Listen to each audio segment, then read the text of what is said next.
Bismillahirrahmanirrahim. Assalamualaikum. Selamat pagi semua. Apa khabar? Update sikit harga emas untuk hari ini. Hari ini harga emas jatuh pada RM639 untuk segram. Hampir menghampiri rekod paling tinggi dalam sejarah, iaitu pada bulan Oktober yang lalu RM647 untuk segram.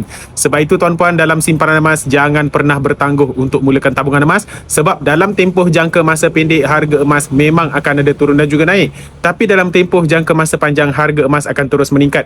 Dan waktu terbaik untuk mulakan tabungan emas adalah sekarang, ketika mana tuan-puan ada duit lebihan yang yakin tidak akan digunakan dalam tempoh 2 tahun yang akan datang. Dan di Public Gold, sebenarnya tuan-puan boleh mula menabung serendah 100 melalui kaedah akaun emas gap, yang mana tuan-puan boleh menabung sedikit demi sedikit. Bila dah capai target, boleh keluarkan dalam bentuk fizikal ikut pilihan masing-masing. Jadi jangan pernah bertangguh, mulakan segera. Yang mana yang dah dapat dividen ASB, boleh tukarkan sebahagian daripada dividen itu dalam bentuk emas dan konsisten menabung emas untuk jangka masa yang panjang. Bagi siapa-siapa yang nak mulakan tabungan emas, anda boleh rujuk pin video di profil ataupun isi beg biru di bawah. Nanti saya akan cadangkan cara yang terbaik dan bimbing anda sebaiknya. Dapat sesuatu, boleh follow.